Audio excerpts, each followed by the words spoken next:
So you already told me Yes. that this isn't the thumbnail, This is and not the thumbnail. I'm not gonna get the thumbnail that you have in your mind. So I'm gonna go Yeah. through what I have. Okay. You're wrong with this one. I'm going to put an X wrong.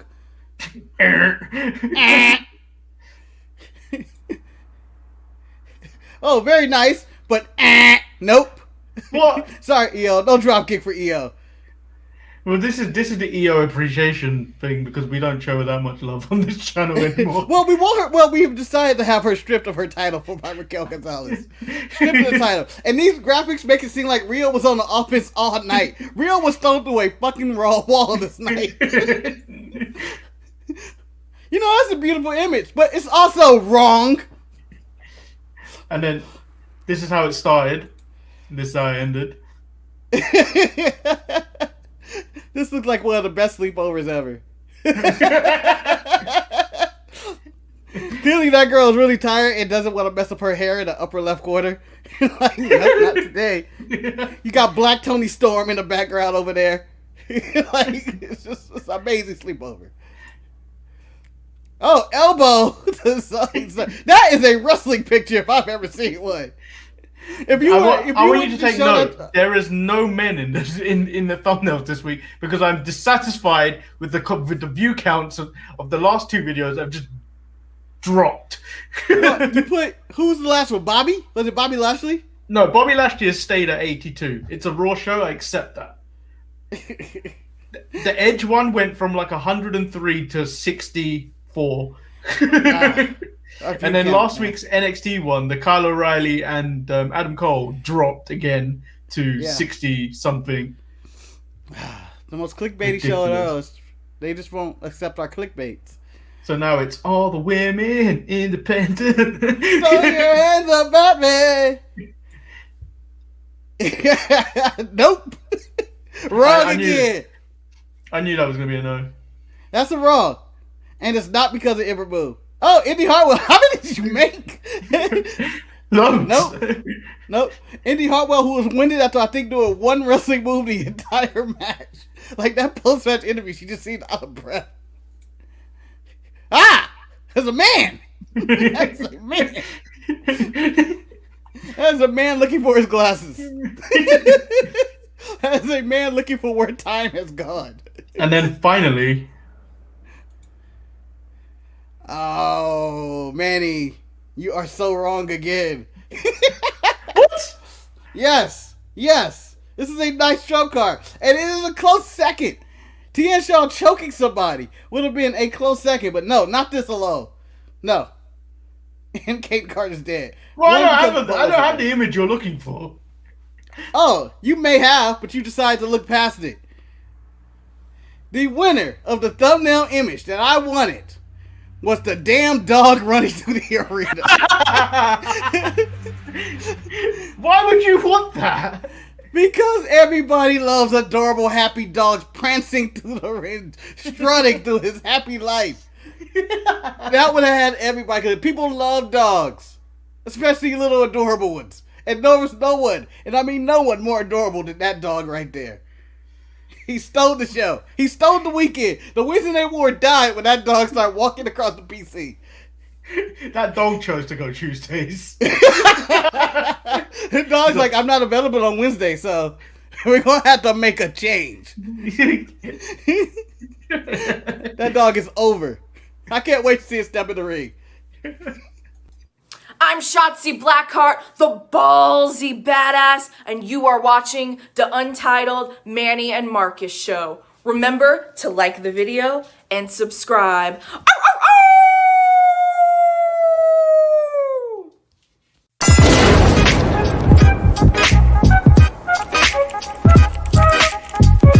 Hey! Oh, check out the Marcus head, man. He should. I hate you both right now. You guys are ridiculous.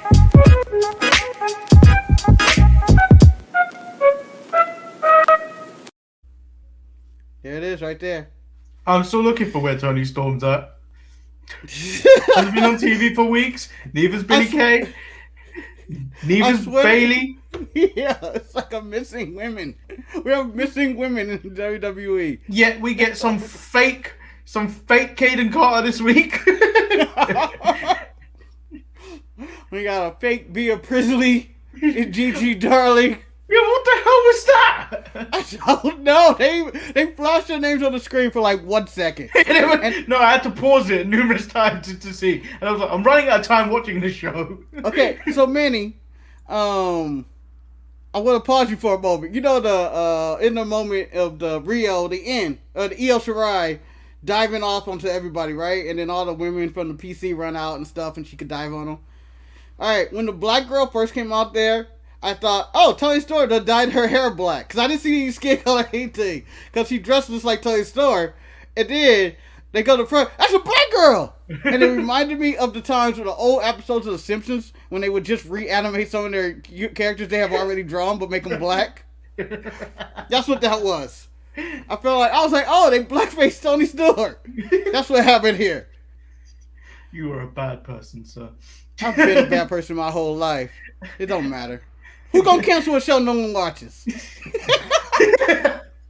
Okay, so we're 6 minutes in. I'm Lord Manny Hayes. Marcus the grand finale. Not really Mookie Betts, guys. Not Mookie Betts. And although you can't even see what jersey I'm wearing. The untitled Manny and Marcus show. Yes. And how you doing today, Marcus? I'm fantastic.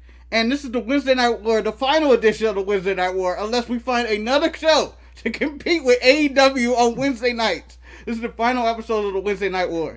I'm voting for Total Bellas. I'm going dual episodes. Total Divas and Total Bellas. Oh, back to back. In this episode, Naomi and Lana compete on who has the better twerk game. And then that's it. That is the end. A whole hour of that. A whole hour of that. A whole hour. Judged by the other divas in scantily clad outfits. And everyone, every sleazy wrestling fan will just watch that to see if Miro appears. Yes. And yes, he will. But they will blur his face out every single time. And yet people will still say Miro had a better segment on Total Bellas or Divas than he had on AEW. They use him right on the E Network. So did you want to run into your segment now? Which segment is? Oh, now we can wait till the end where we can. How you want me to defend the championship, or do we move into AEW? We can wait till the end. And let's savor this last night of the Wednesday Night War. Man, as you guys can see, Manny has a world title behind him of some kind. I'm sure he beat Ultimate Dragon in some hick town in beautiful England. Oh. And we will talk about the flowchart or the demise of Manny, the 6 degrees of being a champion, in which Manny has to make 6 months as being a champion with a crooked or a honest general manager. Bear in mind, I was considered by Wes as the crooked general manager of the DSPN Championship. Yes. Which, of course, I came up with a shirt idea for that yesterday. Really? And no one would buy it. I know no one would buy it. Yeah, no one buys anything. It would encompass your DSPN PNG logo. And it'd be just draped across your shoulder. That'd be nice. It'd be a nice shirt. It'd be a nice shirt. But you know what? No one buys anything nice anymore. So what we're going to do is give them away. If you pay $19.99. Try to win the contest right now. You can pay $19.99 and everybody can be a winner. You can be a winner. They can be a winner. You can all be winners. Unless if you don't pay $19.99, that's the only way you're a loser. You got to be in it to win it. Yeah. which means a $19.99 buy-in. So AEW kicks off with a AEW in-ring debut of Christian Cage versus Kazarian in a very basic but good opening match. They didn't do anything like outlandish except Christian missing a frog splash You say he missed. I say he landed. That's the best you're gonna get. Kazarian moved. I thought he landed. No, he didn't land it. Oh shit! I remember him going like, "Oh, Christian with that frog splash." Well, sorry then, Christian. And then Cage, I'm sorry, you gotta say Cage at the end of it. Otherwise, WWE will probably send their lawyers at us. I don't think Christian Cage was actually selling the ring rust. He just seemed very rusty in the ring because he seemed outwork everyone. He looked tired already. You outwork nobody. I can outwork you. Is that old saying of I can outwork you for 1 minute straight, but then after that, nothing else. Oh, Manny, again, like you said, I enjoyed this match. It was fine. They didn't blow me out the water. But when I started this match, I was extremely tired, coming off a very tumultuous work week, as we all know. And I put it on, and instantly I went like this. And fell asleep. It's not their fault. It was just it was very basic. Now, Manny, I'm going to throw the argument up to you. Edge made his SmackDown return after 10 years recently to fight main event Jey Uso. Who had the better national television in-ring return debut match? Edge or Christian? I feel Christian. I think they sold the week before with Kazarian saying, "Oh, you've been out of the ring for so long. You better watch this. Watch my match on Elevation and all this stuff." So you kind of had a story already that there was ring rust on him. Whereas Edge, it was like you knew he was an old man, and then watching him move like an old man, I was like, "Damn, Jey Uso lost to an old man." He couldn't beat that old man's ass. Whereas Christian, you kind of knew what you were getting. Like you never get anything flashy with Christian. You get psychology with Christian, which I think is always better anyway. So, but with that being said, Christian's pursuit, as it's been documented, for the world title. I really didn't want to see this man go for the world title after this match, and it's nothing personal against Christian. I like everything he did. It was just it just felt so by the numbers. And I don't think he should ever be in that title picture. I don't think he should ever be in it. I think he should be elevating other people, not actually going for titles.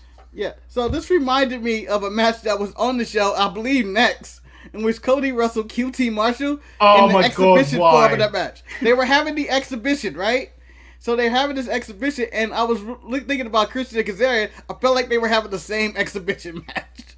Yeah, but it seemed like a warm-up match. I feel like I cared more about the Christian Cage versus the Kazarian match than what I got from Cody Rhodes and QT Marshall, where Lord knows why we got this match. Cody, the Lord knows. He has a plan. No, he doesn't. If you saw what he put out there, no, he doesn't. So Cody, I'm about to get struck down by lightning or something on that. Don't worry, dodge left, Manny. Dodge left. Cody clearly out wrestles QT with ease. Doesn't even apply the figure four or the crossroads. He just let go of them each time. He was like, "No, I don't want to break your legs. Nope, I'm not gonna let crosswords on you. No." Has anyone really, since the 80s, really had their leg broken in the figure four? Broken. I really want an angle where someone puts somebody in the finger four and then they can't get to the guy. It's like, this is doing maximum damage. He's dead. He's going to die in the figure four leg lock. It was like when Greg the Hammer Valentine wore that shin guard to make the thing hurt more.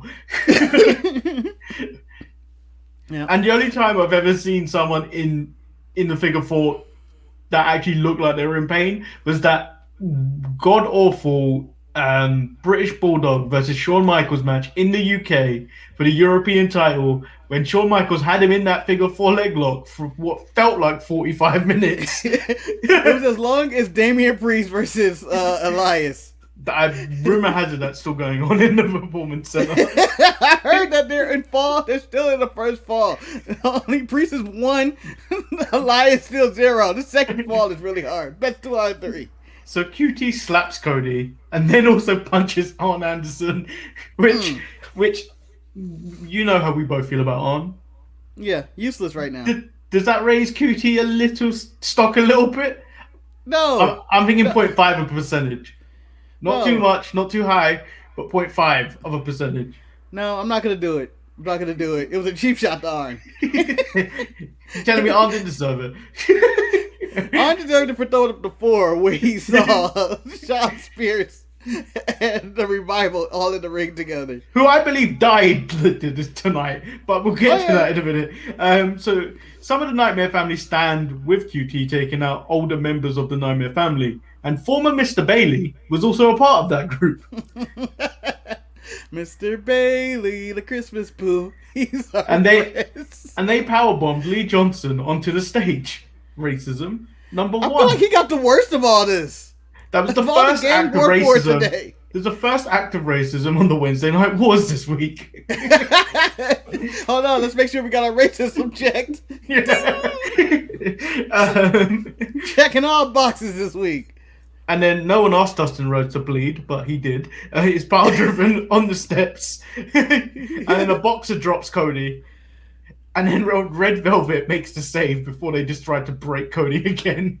And I'm so glad that Jade wasn't associated with the attack on with QT. But she took out Red Velvet at the back. Yeah, 2 seconds later. Yeah, she could have did it then. Because I'm the bitch. I'm the bitch. I'm the bitch. I was trying to promote my kids to stop calling women bitches, but Jade Cargill is now calling herself the bitch. Now, my niece is going to start calling herself the bitch. And it's going to be downhill for there for the rest of the future of America. But... Let's harp on this segment, Manny. We started off in an exhibition match, which led to absolute total chaos and insurrection of some kind of the Nightmare family. And there was a moment in this. Bless you. Thank you. I should have pulled the mask up. Oh, what, and then get trapped in all of that? No. Yep. But that's what the health protocol. Wow, too late. You're in your room by yourself. Am I, Manny? Am I? Yeah. I would never do this in public.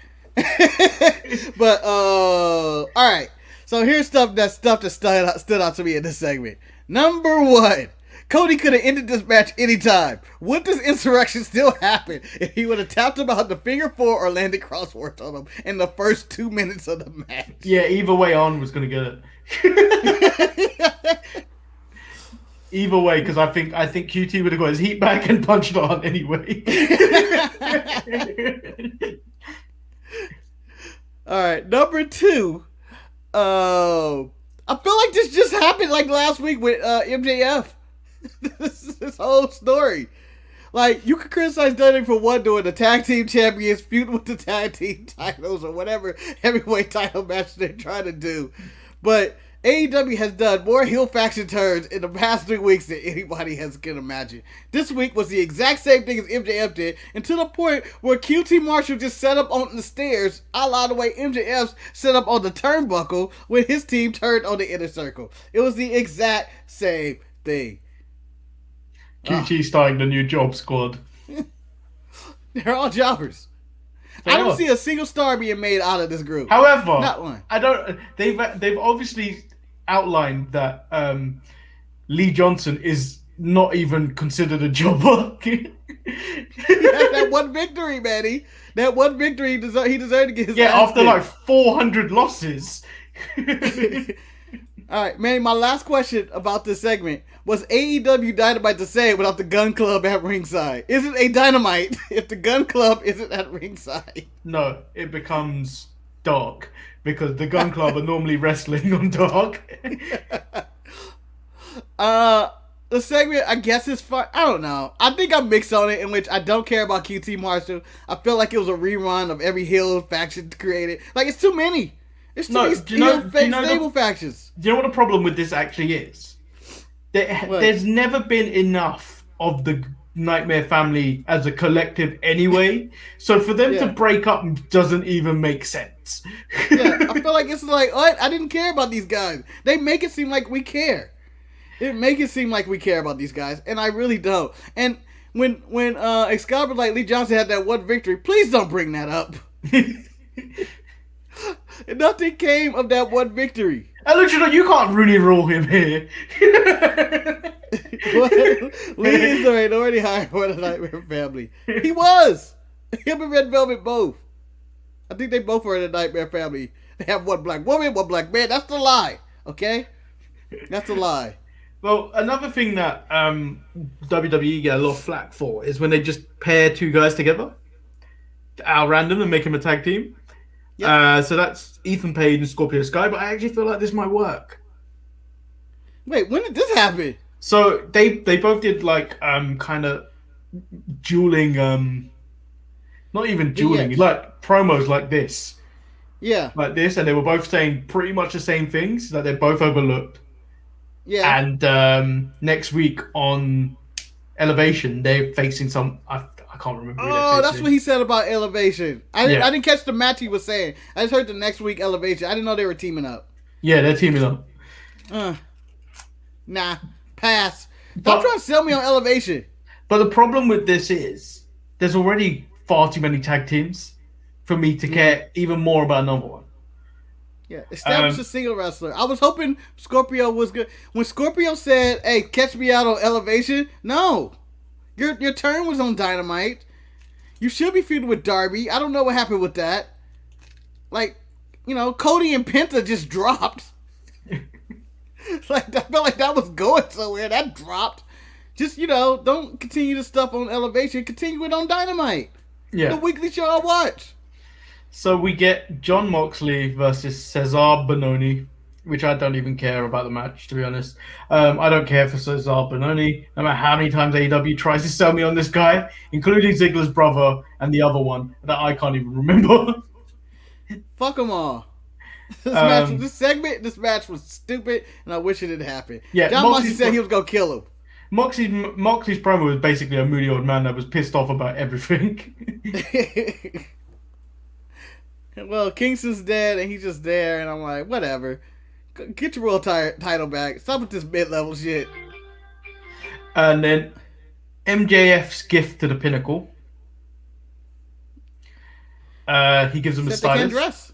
Except they can't dress. And then got in the locker room, they gave themselves a toilet, which he and the Circle were hiding in, which begs to question so many things. Super Mario Brothers is all I got for that, because there's no way they could have gotten that locker room all out in there. It had to be hot and smelly. They had to keep quiet and go, shh, shh, we're going to get him.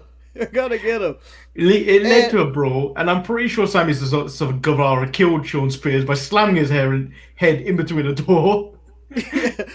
My favorite thing about this is not the Inner Circle somehow sneaking into that bathroom of their old locker room, but what if scenario? What if they would have got fucked up in that bathroom and Jake Hager was just waiting on the other side, not knowing what was happening on that door? And he opens that door and goes, "Oh fuck!" Well, if this is long-term storytelling, maybe I'm wrong. Maybe I need short-term storytelling in AEW. Because is this really doing anything for everyone? Like, is it really?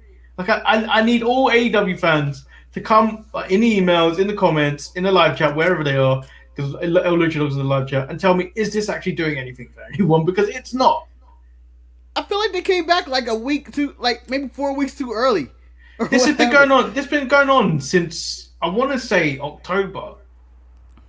Yeah, probably even before then. Whenever they did the sing along, but I'm not I feel like the Inner Circle just came back and whooped their ass, and that was the end of Pinnacle and got the locker room back. I was like, that's the end of the story, right? They fucked them up. They fucked them up good. Like people were bludgeoned. I believe it was Cash? Is it Cash? I always mix them up. Oh no, it's Dax. Dax the ass. Dax. That's how I get it right. Dax was bludgeoned. Someone stumbled through a soda machine. There was an ice tub chamber that was next to some seats. I don't know why that was right there in that particular moment. So you can watch someone ice their body down. I don't know. But that was there. MJF got his face in a toilet and called a piece of shit. And they were beaten up, and the Pinnacle has lost all their hope and steam. I need another week of the Pinnacle running roughshod. Lucha Dog just reminded me what I think this is going to end up leading to. So, he said, I need a segment of that next week. I don't think you need to. I needed another week or two of them off, but I enjoyed this. And then he said, "This is to end in War Games with them losing, with the losing team dismantling." Which, do you remember the event that they didn't get to have last year, which was No Guts, No Glory, or whatever it was called? Blood and Guts. Yeah. So I think it's leading to that. I thought we were going Stadium Stampede 2. I would rather get Stadium Stampede 2 than Blood and Guts or War Games type. I don't even like the Jags, but I respect that field. No, I don't. Stadium Stampede 2. Let's go for it. But, as a Luchador said, if you would I would have enjoyed, like, if it was a week later or something, or just some time. I feel like it was last week he just created this group. Or last week he gave the declaration that they are the Pinnacle, and this week they already fell off the mountain. Like, they already got their ass whooped. It was instant. It was like, oh, if we keep Jericho off TV this long, our ratings might not do any good. Yeah. Saved us. And then Don Callis in the back tells Matt Jackson that him walking out on Kenny last week broke his damn heart. I didn't understand this segment at all. I was lost and a little confused on it. Because Callis got to talk a lot of shit to Matt Jackson, slap him in the face, and Matt was just left there sitting there. And I was like, why did he just kick his ass? And then why not just do it there? So we get another trios match, which we learn we're also getting another one next week. Kenny Omega and the Good Brothers versus Lucha Brothers and Lyra Kid. Manny, I gotta cut you off. You just said we're getting a trios match this week, which we know we're also getting another trios next week. This is AEW. We're getting a trios match the week after that, the week after that, and the week after that. There are non-stop trios matches. It's unlimited. Because sometimes it surprises you and go, oh, it's an 8-man this week. It's a 12-man this week. 20-man match next week. well, point proven. You're right. It may be an 8-man next week, but there's always a trios match. I would love to go one episode without getting a trios or an 8-man tag in AEW. Well, see, I'm gonna go. I think I'm still on record. I hate the Good Brothers. I feel like they're the most overhyped tag team in wrestling today. They are. If they didn't do all the too sweet and suck it stuff, no one would give a shit about them. Well, they're the Bullet Club. Well, they are the Matt Cardona of the tag team division. Woo woo woo, you know it. No, just because you end your sentence with that don't make you right. I want to say I disagree. That is so harsh. Well, if you disagree, come up with a point that they're not. I don't want to put them on Matt Cardona though. I say they're solid. They're a solid team. They're not as big as they should be, but they're not as bad. I don't put them in the league of Fandangos and Ricochet, his tag team partner of the week. But I just feel like you that's just mean. That's just mean. So Lucha Dog says the trios match this week was fire. I didn't actually enjoy it nearly as much as I enjoyed last week's one. And that even had Brandon Cutler in it, which is disturbing. I was dived out in this one. I feel like they did too many dives. I thought this night had too many dives of the same guy. Where people were just gathering next to each other and just diving on them. It was like, I felt like the end sequence of this match was actually really good, where they led to the 1 Week Angel and all the chaos that went in towards going to get there. But which is what happens in trios matches. But yeah, I enjoyed last week's one. I feel like the next week's one, I'm going to hate even more because it's going to be repeating stuff. The quote Luchador, he's right. All dives matter because there were so many damn dives. Yeah, but because you ain't getting your dive recently. Well, I thought, what's his name? Laredo Kid did a dive that was similar, but didn't get the speed or elevation. It kind of almost fell on his head. I think that's the one where Kitty hit his head on the wall or on the rail or something. But I think Laredo Kid may become my new favorite masked man. Well, I was on the phone with Eric during this match, and he was going like, man, Ray Phoenix got some new tattoos. He's like, oh no, that's the kid. He's like, fuck. They need to do something about that. They need to change up one of their guys because it's too similar. It's too similar. And I'm like, no, the Phoenix looks more like a cat. That's how you distinguish which one. No, the only person that you can He got the little cat ears. The only person you can call a cat is the one from Lucha House Party. I can't even remember. Lindsay Dorado. Wow.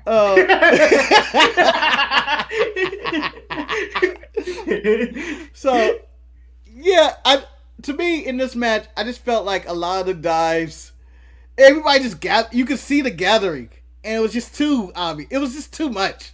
I don't know. It was just like, oh, look, they're gathering for the dive. There wasn't no random. Pac's injured, by the way, on Luchador.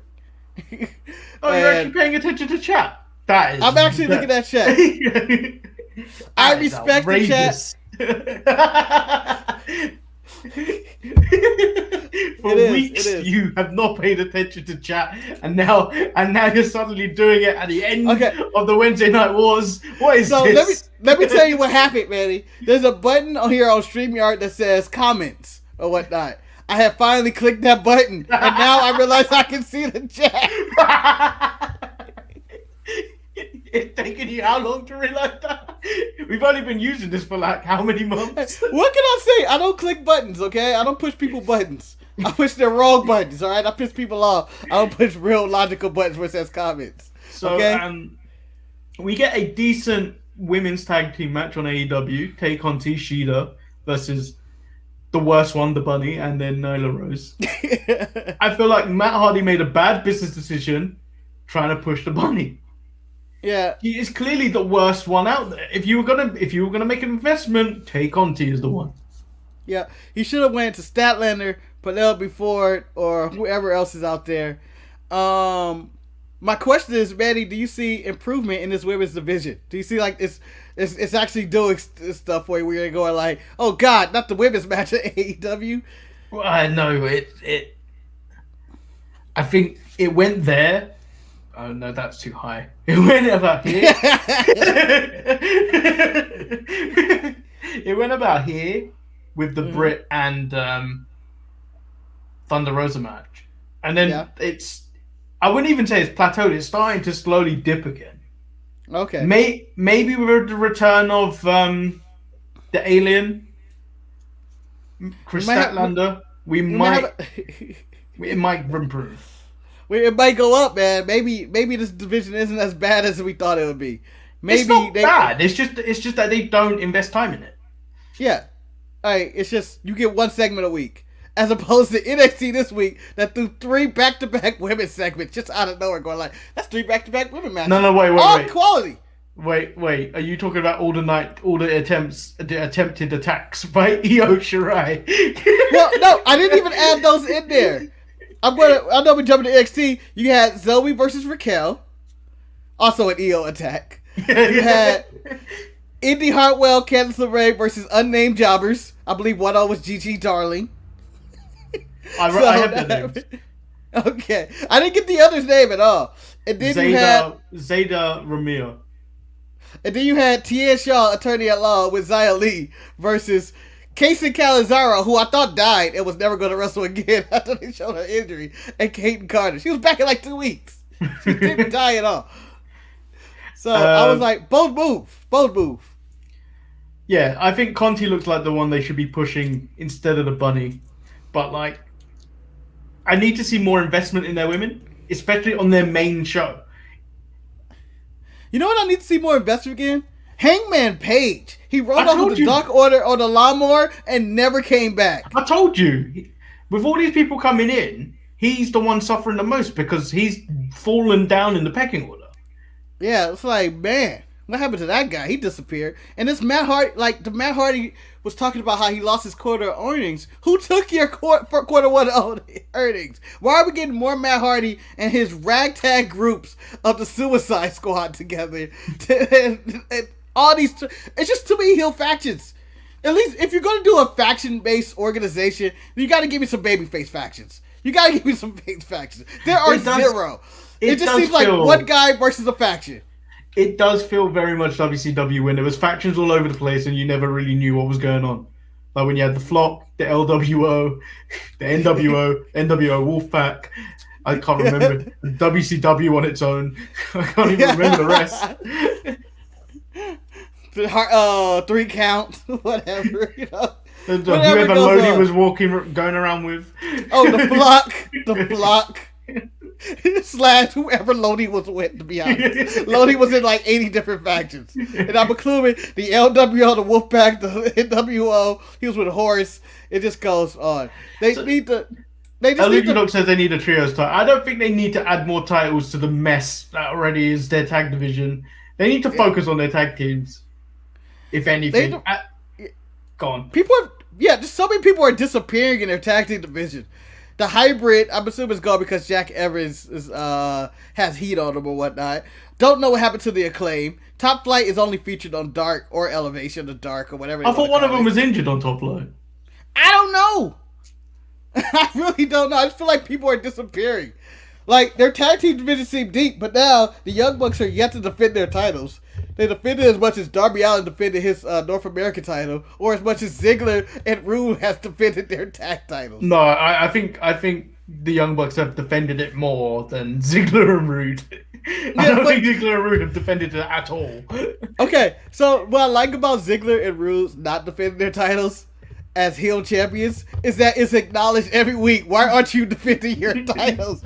And that it actually, believe it or not, guys, this is actually a storyline within WWE in which they are not defending their titles and they are ducking every challenger, and that is why we're getting that multi-person tag match probably at WrestleMania, because they are doing it. And this is actually, believe it or not, in my opinion, probably one of the best stories told at WrestleMania this year. So let's move on into the main event, which I don't feel like should have been the main event, but Miro and Kip Sabian versus Orange Cassidy and Chuck Taylor in the Arcade Anarchy. All right, can I express my opinions first on this one? Yeah. All right, Manny, I'm gonna go on the record and say, 1, I enjoyed the match. 2, I disagree with you. I thought this had to be the main event of the show. And there was nothing else on this show, after thinking about it, that would have been main event worthy. And 3, I'm going to say it, and I'm going to admit it. This is the first Miro match or segment that I was actually, into. I thought it was good. I thought I really enjoyed this.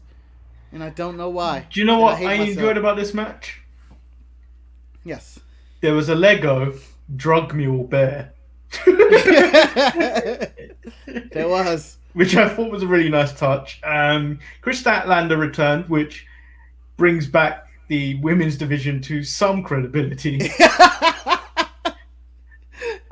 Just another person in it, to be honest, that is a credible wrestler. She takes out Penelope Ford, which might make Penelope Ford wrestle a bit more. Like, she was on the up and up a few months ago, remember? And then suddenly that was pulled out from underneath her. Trent is also driven to the ring. He makes his return, driven by Sue. Yeah, I like that one. I like that return. That was the best use of Sue and Trent, because I didn't see it coming at all. Did not think about it. And then when they pulled up, I went, "Oh, that's great. Hopefully, it's the end of this feud." I thought this match delivered, but I feel like it's the match you close out the first hour with, and then you close out with your champion. No, you could, yeah. I mean, you could have had the drama of the Bucks and Moxley at the end. Yeah, that's what I feel like that would have. I feel like that would have worked. But and then, the world title in AEW does not feel as important to me. It should though. as some of the other feuds in this company. And I'm not like saying everything is amazing or not, but I felt like the Inner Circle, even though I'm thinking their return is kind of like really soon, I would have ended with that. That's more important to me. Kenny I think he's a terrible champion. That title seems irrelevant. Like, ever since the bomb went off and didn't work or whatnot, even before then, that title has just felt secondary to everything else that goes on in their company. Yeah, because they always book him in the middle segment. They don't book him in the beginning. They don't book him at the end. No, as often. I like that they give up. It's good that they give other people opportunities to main event, but I want your world champion to feel like a big deal, like on SmackDown. And say what you want about WWE, the be all end all is Roman Reigns. Yeah, but even on Raw, Bobby Lashley, you look at him, he's like, yeah, that's the real deal. Like the way he signed off Raw this week. Yep. Yeah, him and Drew and everything like that. Yeah, I just feel like your World Heavyweight Champion should be your main character. These are all side characters. But Kenny feels like a side character. His run feels like when let me give a champion that was like, oh, this is a B-level champion. When Braun Strowman was champion on SmackDown. When it was like, all this other shit I guess is going on, but Braun Strowman's still the champion. Thing is, no one cares. NXT did something similar where their champion wasn't even on TV, he was in the video package. But you still know Finn is the champion. Like, Finn is the guy in NXT. Well, NXT has a track record. I guess we could just move on to NXT. Yeah. Let me just say, I thought Dynamite was an okay show. It was okay. I thought there was some weird shit in it, but it was just, all right. I thought it was okay. I would say it's better than okay. I would if I was to give it a letter grade, it'd be a B. Mm-hmm. I just felt like the match order was a bit off for me.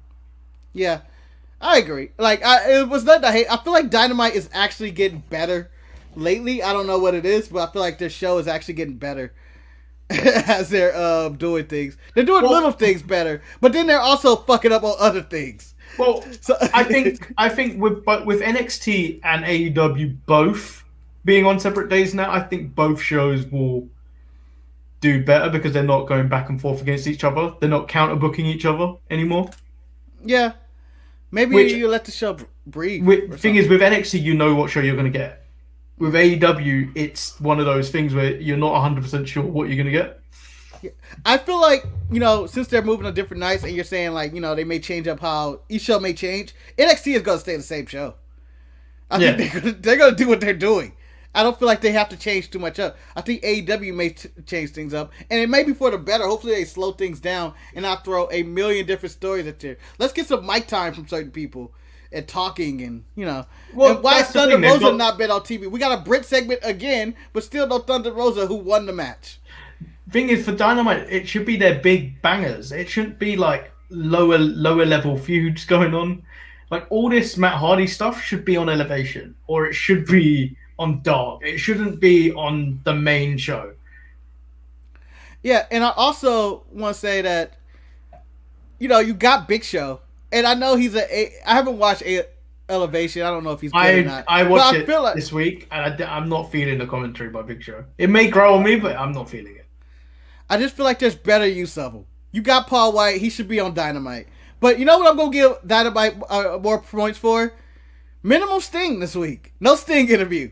No Sting interview at all. He was in a segment, though. Yeah. He showed up in the Darby video. But he was not interviewed by Tony Schiavone. I didn't get it's Sting! Jesus. That was good. That's a plus. So let's move into NXT. So NXT kicks off with Roderick Strong versus Cameron Grimes. This seems so sad, Roderick, coming up to like generic music. When Cameron Grimes comes out to Grimes, the system. Yes. Grimes has that. Grimes came out with. First of all, Grimes has changed his theme song from his original whatever it was to his new Money theme song. And then on top of that comes out and has Grimes the system. In which Roddy comes out to generic music and has nothing behind it. And I felt it. And when Roddy would quit later in the night, I'm like, yeah, that would be it for me. The night was a bad night at the office. I have nothing left. So again, this was an okay match, but with Grimes distracting Roddy with the Undisputed Era merch, it was okay. It wasn't great, but it was okay. They told a good story of Roddy being distracted by the Undisputed Era, or planting that fat man with the Undisputed shirt right at the end of the show. Like, oh, there's a fat man wearing my merchandise. Oh, it's not my merchandise anymore. Oh, we lost it all. Oh, am I going to pay rent? I have nothing. Nothing. Marina! Bitch, you better open that underground again. We better do something, because our bills ain't getting paid no more. I am never winning a match again. So ever. we get the video package with Cross saying his greatest strengths going into TakeOver is his conviction. He's going to train. He's training to do maximum damage. You should be training not to be choking, big guy. Trying to change for the main event. All right. Better not get injured again, sucker. His strategy is to work on his stamina and work on going into to not let Finn Balor run the clock out. But he needs to understand there's no time limit here. Finn Balor is going to just fight you. He has no strategy whatsoever. When you go to Finn Balor's package and he's talking about, I'm just going to win. That's what I'm going to do. Like, Cross can't do that shit. He can't win. I know that for sure. I know that for damn sure. That's all Balor said. Cross is coming in with some full strategy, talking about his strategy on the air. And to quote the sharpshooting alum and founder of the Sharpshooters, Eric, who I was on the phone with in the segment, and he was going with... alum, you say that like he's retired. He's on his hiatus. He'll be back soon. I don't know. Alum is like he's been kicked off the show. We gave him a Legends contract. Oh. So, how is he going to work on stamina with Scarlett just walking around the training dojo like that? He going to end up fucking her and ruin his chances and get tired of the match. He's not going to have his legs. So we get Walter stating states his commitment to the cause, but Ciampa's has changed because he's got different priorities in his life, and he's a shell of a man that he once was. In a really good promo later on in the night, Ciampa states that he has found the Psycho Killer. Yeah, so Ciampa throws his chair. Normally that ends the interview, but it started up again, and I was like, "Oh, he has more. He has more to say." So, he has a million things going for him, but he's going to die. Walter is going to kill him. Like, it was a convincing speech. Eric to What Culture Wrestling confirmed. I want to point out, it was only recently they hired one black person to What Culture. It's very much a white institute. So if they've hired Eric, good luck. Eric. I feel like, considering that What a Culture is so pro AEW, that Eric would not make it. He would not make it. Even Cultaholic is pro AEW. He wouldn't make it. No. The headline should be, breaking news, Eric has joined the Jim Cornette podcast.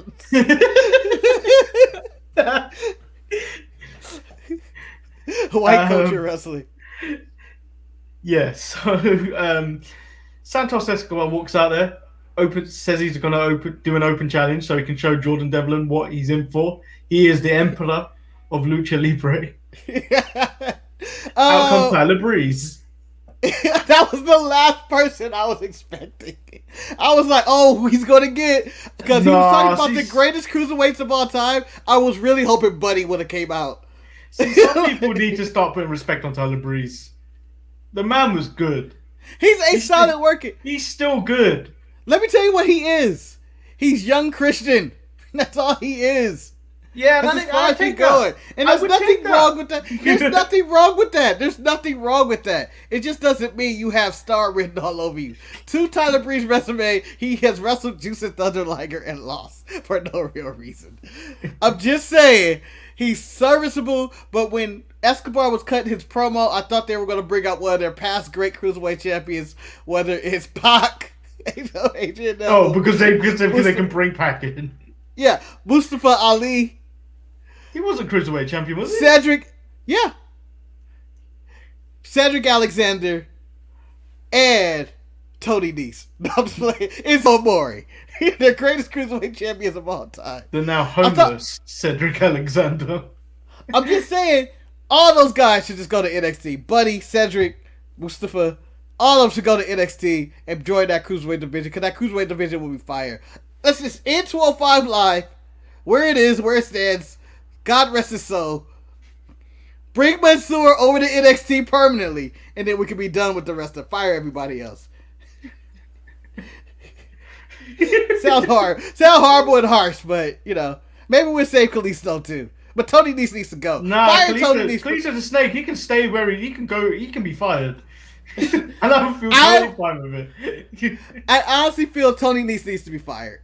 I feel like he's just there. He's just there. He just exists. So they have a decent match. All the tag teams come out at the end, made their claim for the vacant tag team titles. we go to the back where Johnny states that this gauntlet match is a stupid idea. Johnny asks why Austin is even in the thing. Was it to get back at him for making him go to therapy? When he claims, have you ever heard of the finger poke of doom? That killed the business, Manny. That killed the business. It did kill the business. It didn't, because as Austin said in his high IQ, hey, we're still here on TV right now. How did it really kill the business? And he had a point, and they were like, finger poke of doom. And I was down for it. So we then get into Zeta Ramir and Gigi Dolan versus Candice LeRae and Indi Hartwell. This match happened. They said that they will challenge for the tag team titles on their time, and that time will be Takeover Stand and Deliver. Shotzi and Ember take offense to Candice saying that the titles are hers already. And then Shotzi shoots the rocket at the ring ropes, which I thought was incredible aim. Absolutely amazing. One take, too. This is live television. One take. She adjusted and redid it. She would have been amazing in American Gladiators. So, El Lucha says, how come Lorcan isn't allowed to find a replacement tag partner? Because no one wants to be his partner. Yeah, no one wants to be his partner. And two, no one wants Lorcan and Burst to be tag team champions anyway. They have sullied those titles. And it won't have any importance until the grizzled young veterans become your soon-to-be tag team champions. If you wanted to see what X-Pac Heat or X-Pac Heat look like, it's that. No reaction. Could you imagine Oney Lorcan walking out on the first Raw after Mania and they're like, oh shit, it's Oney Lorcan. Zero reaction. Zero. The Raw after Mania, the one where everybody's hyped to be at. No one's gonna go, oh shit, it's Oney Lorcan. Woo! You can't even chant like that Oney Lorcan. He has nothing. He had nothing. The most he's ever had was being the star killer gimmick, which is a true fact because anybody that's associated with has killed any chance to being a star. That's what Oney Lorcan is. So, Zoe Stark's taking on Raquel Gonzalez. Io strikes first and tries to take out Raquel on the way to the ring. When they are separated, making it out to be Raquel's fault when Io was the one that started it. As the saying goes, you mess with the bull, you get the horn. I felt like to the whole night of Io trying to attack Raquel was me the equivalent of me trying to hunt a bear with my bare hands. Me come with different approaches, but the bear keeps slapping me away. All right, I'm going to jump on your back. Another loss for Zoe Stark. I guess all of them have all been against good competition. They must be really high on this girl. If this was on Raw, why are they burying Zoe Stark? Yeah. But because it's on NXT, Zoe Stark looks good and has a bright future in front of her. Yeah. So, a Matt Morgan reference. I can whoop the bear's ass with my bare hand abyss. Old reference right there. Love it. How far did you have to dig to get that Matt Morgan reference? Jump the bear with my bare hand. Beat his ass. So Io tries to strike again, where she's thrown into the ring barricade. Oh, Io. It was literally like watching the Roadrunner and the Coyote. Yeah. Tom and Jerry. Just everything that can go wrong, it goes wrong. I told you, bitch, stop fucking with me. And then Io strikes again. Oh. This time thrown for a wall or a pillar or the window. You know, when I get thrown to a wall, if I'm trying to fight somebody and they throw me to the wall, I think I've had enough for that day. I'm dead serious. I was like, I'm thrown to a fucking wall. Why? Why is this wall not thicker? Yeah. Or thank God it wasn't thicker. I'd be dead. And then we get Pete Dunne telling Kushida that he's heard what he said about being the best technical wrestler last week. Oh, I think it's utter bullshit, huh? But then we get into this epic movie presentation of Adam Cole versus Kyle O'Reilly. Friends no more. For the 8th time in 7 different promotions, this has happened. We are finally running out of pictures to show of these guys together. That's where we're at. Adam Cole gave that man 15 minutes to do that interview, and they were done with it too. It's like we had 2 questions, really. We can fill in the blank ourselves. Well, I feel like a lot of it was probably unusable. Much like how much we edit various things when we do editing. Yeah. Can't do it. So we do run into Xylee versus Kaden Carter and Casey Catanzaro. Xylee was like, fuck that. I don't need a tag team partner. I'll fight them both. No, her tag team partner was Tian Shaw. It was both of them. Tian Shaw can't stand up. Yeah, but he was booked in this match. But to me, it was the equivalent of Xylee teaming with God himself to wrestle them. Honestly, Tian Shaw is more dangerous sitting down than Boa is standing. I dare you insult Boa. Boa's got the best defense in the game. I'm starting to believe Boa is blind at this point. How did he let that woman get that close to Tian Shaw? I was questioning the match of why this wasn't a DQ, and I forgot Tian Shaw was in the match. But she's so gangster that she sits down. I was hoping they brought her smoke. That should be a DQ on site. Try this good ass weed I'm smoking. That shit knocks you out. Tian Shaw was high as fuck on that thing. She wanted to get to the apron, but she was just stuck on that good ass. She has on that OG Kush. That's why Bo wears sunglasses. His eyes are fucking red. They just smoke all day. So, I found out from my sources, Marcus. Oh, here we go. I've got from that Malcolm Bivens has found Tyler Ross's next opponent. Ooh, Caden Carter. I feel like that's a date rapey scenario, though. Especially with those eyes. Look at them. Yes. Ooh, she passed out.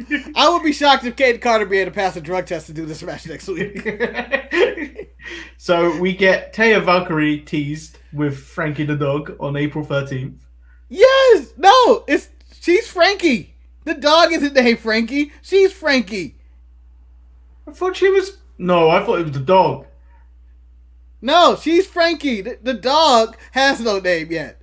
And no, she's not Frankie. She is not Taya Valkyrie. No, they've taken her name away. They have taken her name away and gave her a WWE name. She is Frankie now. She is Frankie. So that dog is and this is coming from a dog hater, Manny. I am terrified of dogs. I've said it numerous times on this show. I confess this. I hate dogs. I am terrified of them. This is the best dog I've ever seen in my life. Interestingly, I hate cats. Well, we are at odds then. Here we are, my friend. Do you know why? Because cats don't love you. Cats are more human. Okay? Cats don't love anybody just like humans really don't love anybody. No, they're affection. No, I need the love of a dog because I know that dog will need me, and I need that dog. The cat will leave you to go get food from someone else if you don't fuck it up. Yeah, you gotta earn the respect of the cat. All right, dogs are simps. Okay, cats are not. Cats will leave you. Cats are like beautiful women. All right, if you don't treat them right, they will leave you. Dogs will go with the abuse. All right, they're the Tina Turner of animals. Just hanging out with you, getting your ass kicked. So we get to the Gauntlet Eliminator where your boy Leon Ruff, no, my boy Leon Ruff makes a sneak attack on your boy Swerve Scott. It's unworded. It wasn't actually a sneak attack, Manny. He kind of just ran up on him. Like, the Swerve attack on Leon was a sneak attack because he was upside down in his entrance looking the other way. Leon Ruff ran straight at Swerve and beat him up. And then we had my issue with NXT. My only issue with NXT. They need to diversify the referees in NXT. There's way too many black bald referees in that company. They're all black and bald. They're all the referees. And then the one with hair is a female. They're all black. Except for that guy.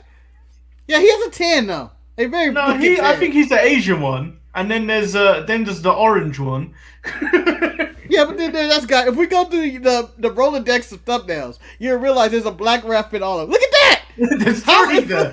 There's three. And it literally looked like they're doing the Spider-Man point. And who's who? That's where we're at with this. You. Like we're stuck in some weird ass multiverse. I don't understand. Change it up. Give me a white ref. Give me a traditional white referee. That's all I want. Old school guy. I don't ever have to know his name, but he's out there to take that good old fashioned ref bump. I get these two black guys and 3 or 4. It's all the same ones. And only I can say this. Only the black wrestling analysts can say this. We need to eliminate the black refs.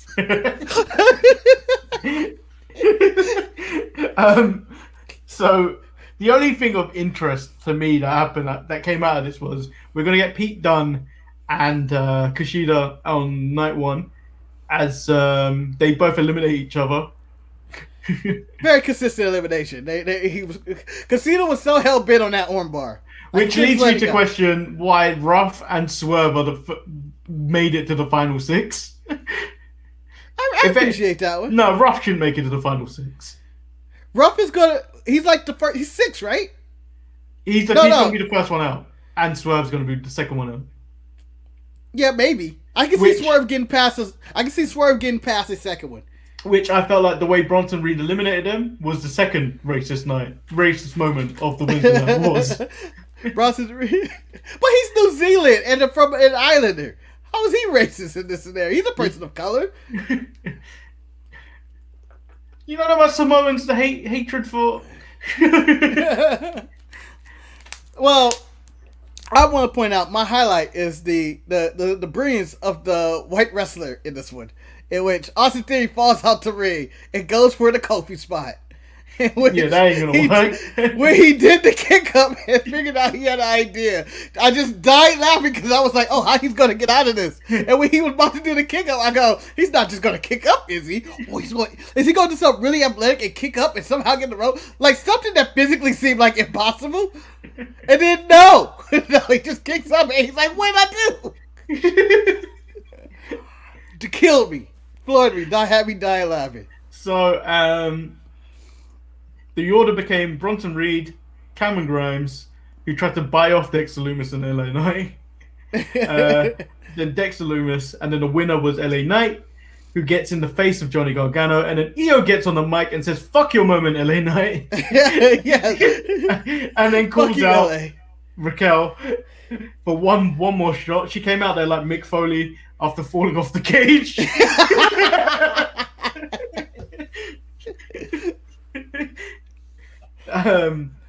What? This is a pull apart.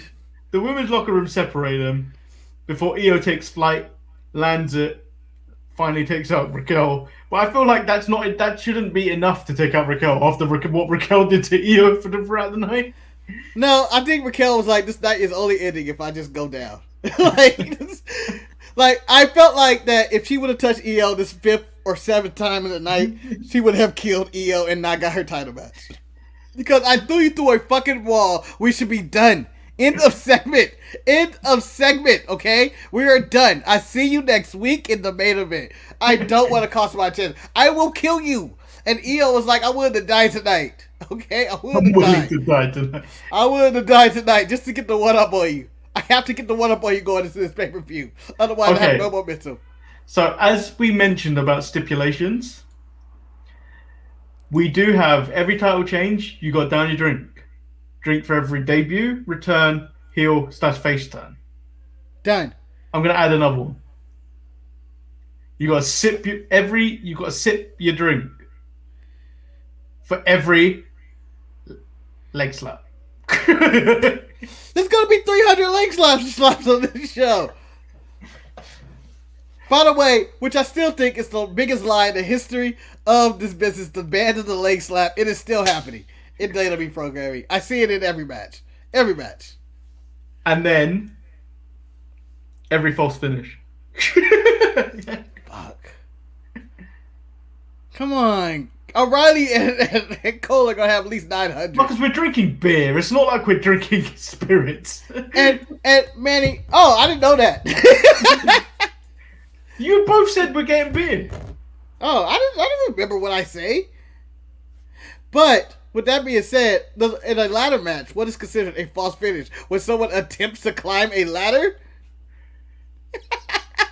No, the ladder match you can't drink.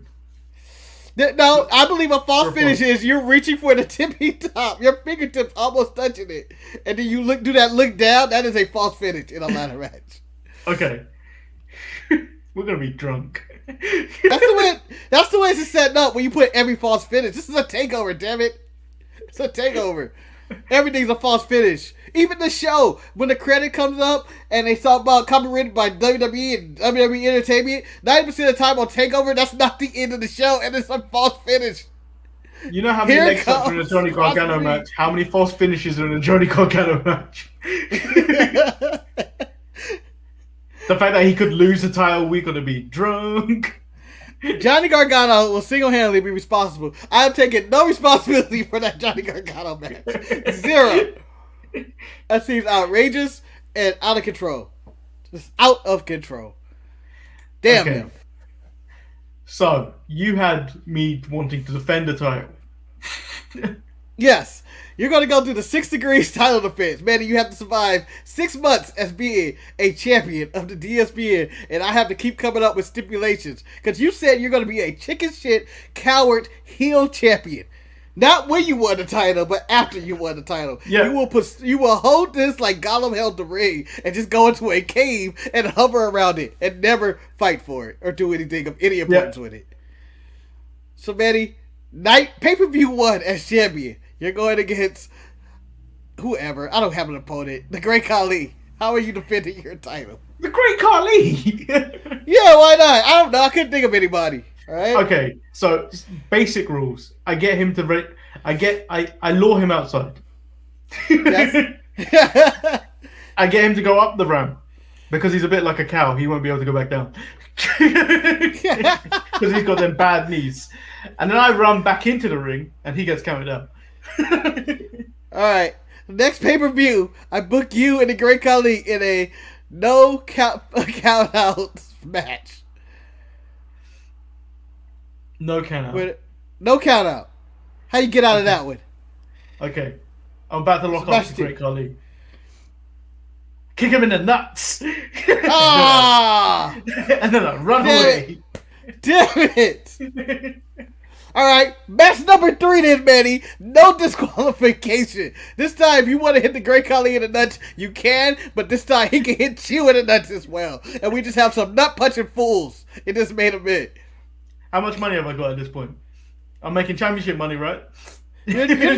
Well, you haven't made really much championship money because you get fined for every disqualification. Oh, so I'm getting fined for every. Why am I getting fined? I'm defending my title. No. Yeah, but you're losing. Disqualification normally means that you're not getting paid for this because you don't even qualify for this match. We have no results. But I get money for the count out win. No, you the count out win. I won. All right, you did get money, but you don't get the full percentage, all right? You don't get full percentage. I do not grant you full percentage of that match. You go to the pay window, and it's like when Peter Parker went to the pay window in Spider-Man. I told you to have a match with this guy. You didn't go. I told you to pin him get pinned in 5 minutes. You went 3, all right? You're not getting paid. At this point, have I raised my star level to where I can have goons? Yeah, sure. This is like your 3rd month as champion. You gotta hurt. So I hire Eric. I hire Marcus. I bring in Ross. So what's your plan attack for match 4? Because now we're at no DQ. We're at no DQ, and you have goons. The Great Khali is easily distracted. So you're going with distracted by goons, roll up victory, or what's your plan here? Roll up victory, but first you got to chop him down because he's like a tree. You got to chop him down. You got to take out that knee. All right. That's with a low blow. That's it, Manny. For match number 5, I cannot have you and your goons running around and call each match. Okay? Like anything. And it's against the Great Khali for pay-per-view number 5. Okay, Marcus. I think I could generally win this match. All I have to do is make him come to me. And I believe I'm more agile and faster than the Great Khali. So all I need to do is stay out of his wide reach and tire him out. Because he'll be so tired chasing me that I can tell the ref to hold the door open and I'll make a dive for the door. I feel like it's not going to work that way. I feel like he'll catch you. Marcus, at that point, I would have greased up the I would have greased up. I really thought you were going to grease up yourself. I'm going to grease up myself where every time. No, I haven't finished, Marcus. I was going to grease up the area around the door. Uh-huh. And at that point, I would have greased up myself and slid. All right, that's it. I have no choice, Manny. Because you want to fight like this, that I have to put you against the Great Khali in a Punjabi prison match. And if the Great Khali loses this match, or you force yourself to get disqualified of any kind, you will be stripped of the tire player. But hold on! As in most Punjabi prison matches do occur, the Great Khali suffered injury and was not able to compete in his own Punjabi prison match. Ergo, you have to fight the Undertaker player in a Punjabi prison match. Wait, what version of the Undertaker am I getting? Version now? No, not version now. Not version now. This is prime Teddy Long called the Undertaker out to get you. What? This is I just fought Shawn Michaels at WrestleMania 25, and I'm still diving over the top ropes, Undertaker. At that point, his hip's still hurting. No, these hips don't lie. These hips don't lie. He has his Sarah tattoo, and he's ready to kick your ass. Why are you doing this to me? What do you mean? You've seen all the shit you did for 5 months. Alright? You gained a gang. You hit people in the nuts. You have ran around the ring. You have evaded. You have oiled up the. You have sullied the cage with your unique branded oil. We have to end this, and I believe the Undertaker will do this by just setting you on fire in a Punjabi prison match. Not if I. Because everyone's got price markers. Oh. I believe in the last match I won that match, even though I sullied it with oil. Particular oils, man. Not even just regular oil. And as the champion, I may have sold all my image rights to the Saudi blood money, because you know how I am. I'm Big Money Manny. By the way, Big Money Manny, this match is taking place in Saudi Arabia. Exactly. So I'm being paid. I went to the sheikh. I was like, "Hey man, you want to hold this title? You want to hold this title? My title, but you want to hold it? You can hold it. You want to come out there with the ring with me? Hold this title. We look cool together. All you gotta pay me is 4,000 million trillion. I want all that oil money." Not only do you want the money, you want the money in oil. I don't even want the cash. I want the oil. Okay, give me oil. That oil money. They're gonna call me Oil Hutner. Time I'm done with this. And then terrorism happens. Oh no! Not again! Not another Undertaker segment. Much like how Muhammad Hassan, Mama Hassan, Muhammad Hassan was cancelled. They're gonna get the Undertaker, but this time I'll be successful. Oh wow! The lights go out. I have a text message saying you will lose this match. By any means necessary. What? Yeah. The Undertaker has unveiled his creative control clause and has beat you in this match. Well, Marcus, I have one trump card for that. Oh, is it with Donald? the Saudi blood money? I bought the urn. Oh shit! Oh shit! And you know my history with 1994 in wrestling. Yes. I'm going to kill the Undertaker. I'm going to open with the Undertaker. I'm going to open that urn and let all that stuff fly out, and that killed the Undertaker. That released all the Undertaker's power. Wow, but this is the Undertaker that's beyond that. When he came back, he didn't have an urn anymore. He was beyond that. When he died, he no longer needs the urn. Manny, I feel like this attack will be futile when you think that he's still back. The urn hasn't mattered since he came back. Since he came back from the American Badass, that's when he realized he was the urn all along. That light was already inside of him. Marcus, then I'm just going to have to put loads. I'm just going to have to play mind games.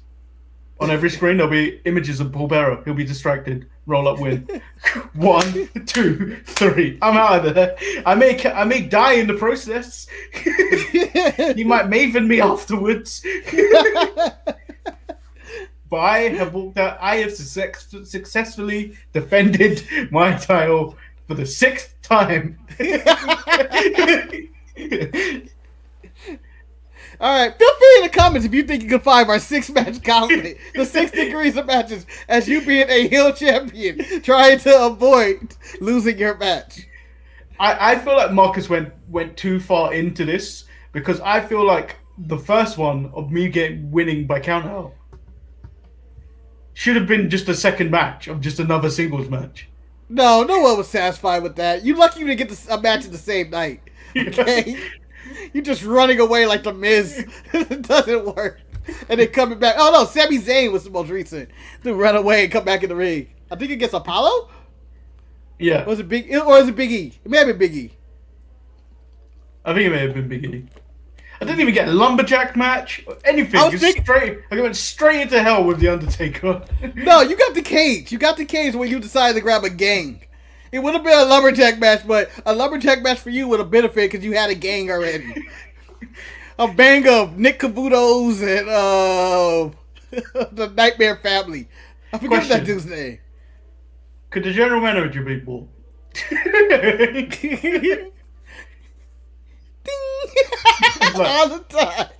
All the time, baby. What's Vince McMahon paying you?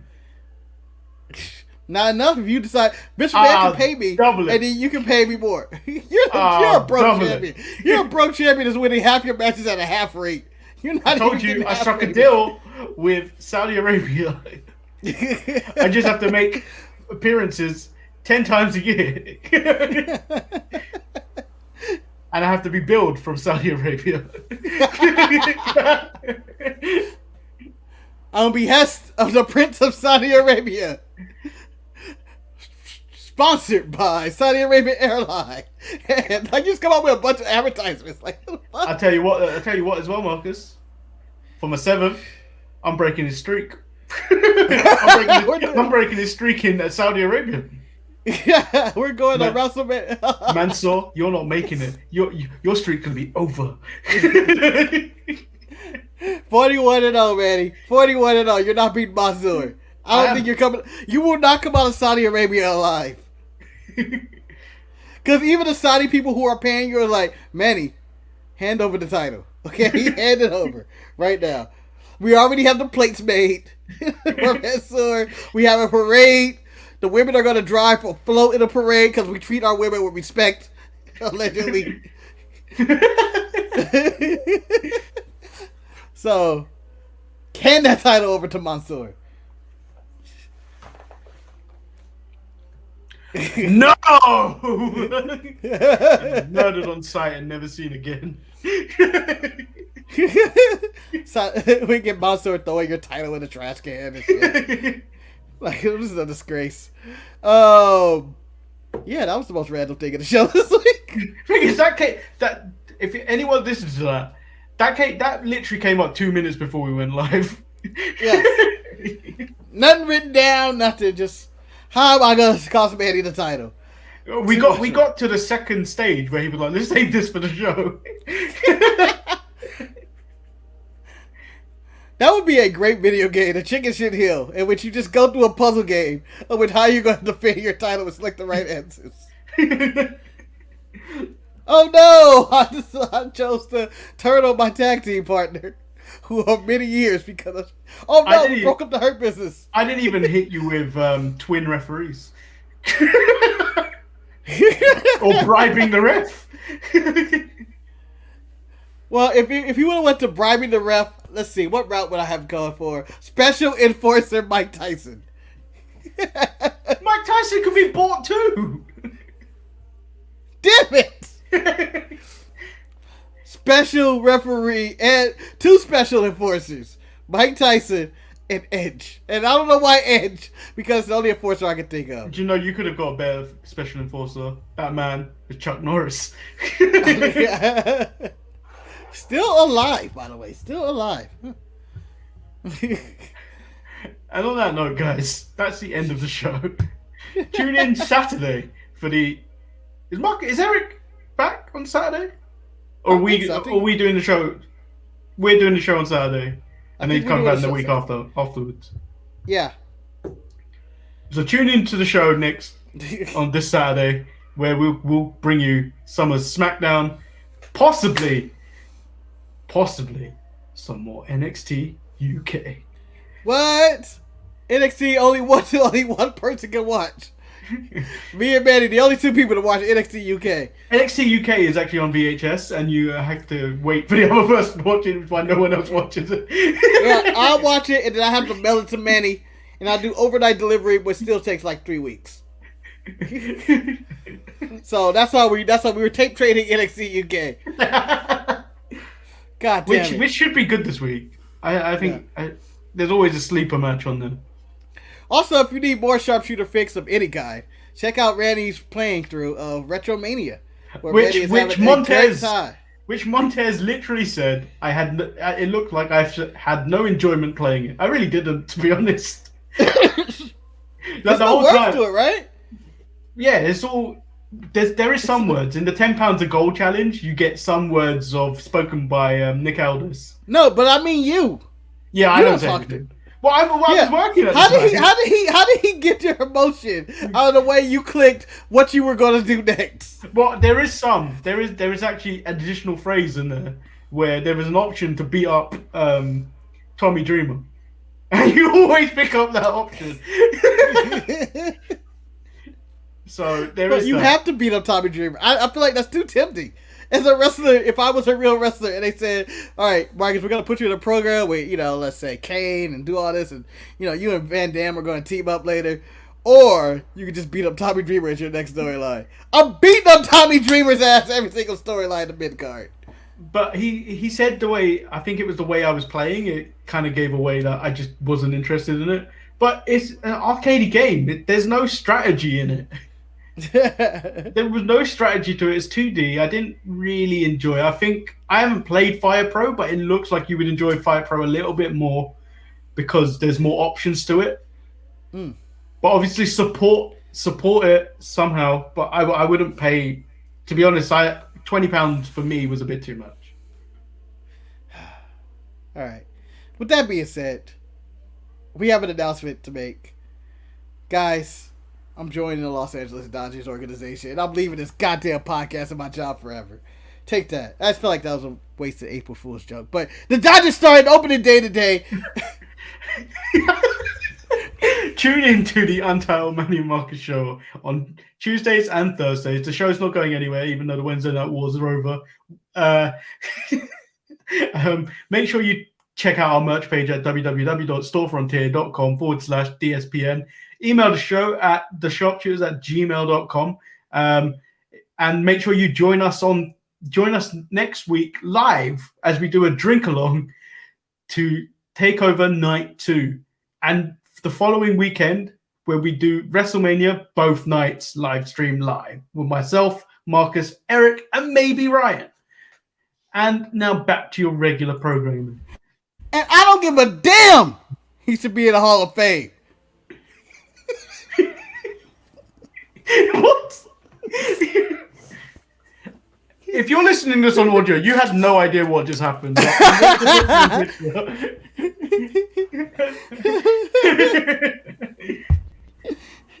It's a bit me and Marcus do. You may want to check it out on the YouTube channel. Yeah, but you gotta wait like an hour and 20-something minutes to get there. So yeah, well, it would be at the hour and 24 minutes, so go about an hour and 23. You'll find it. With that was a nice baseball rant. I'm excited about opening day. I love me some baseball. Shout out to the Texans Rangers for just not giving a fuck about COVID and is gonna pack the arena full of people with zero protocols and gonna play some baseball. Is it worth it? We'll find out next week on the Untitled Manny and Market Show. By the way, if they're choosing to do it, and people are choosing to go, that's their fault, not the team. Did the team make them sign a waiver? That's the most important thing. Is like if you're choosing to be here and you die of COVID or you get COVID, it's your fault. It's Texas, Manny. They always make the wrong decision. Ooh, hot take. Until we get Taya Valkyrie's dog, who Manny is dubbing Frankie. He's not Frankie, even though I would love it. I would love to see Frankie in a match. That dog is the best character in wrestling right now. The best character in wrestling was Rene Dupree's dog's name? Fifi? Fifi, yes. Was it Fifi? And I can't remember what Tori Wilson's dog was called. I forgot, but she used to have that dog everywhere. Like that was a gimmick. That was a gimmick. This dog though, never has there ever been a dog that happy. Ever. They treat that dog with respect. That dog, Andrade was like, damn, they treat that dog better than me. And that's what he asked for his release. They actually offered him to return back to NXT. I heard that, yep. And then he refused. Hell no. He refused. Because he said it wasn't anything for against the people at NXT, but he's betting on himself. And I think that's a fair thing to do. Do it. Do what makes you happy. You know, don't hang around there and just be stuck there and be miserable. Do what makes you happy. If you're paying me $3 million a year, I'll sit around and do nothing. Put me on the up, down channel or something. But if you have, it's do what makes you happy. I would too. Pay me the money and I just go. I still have stuff in the tank left. It's not like I was a hot commodity anyway right now. If I'm on Andrade, so pay me my money. And on that note, guys, peace. Oh, that was nice. Yes. That's how I'm going to be, like Billy Kay, when the Dodgers win their second World Series in a row back-to-back. I'm kissing both titles. Both titles. You really think that's going to happen? I don't even watch baseball, so I don't actually, because I don't fully understand it.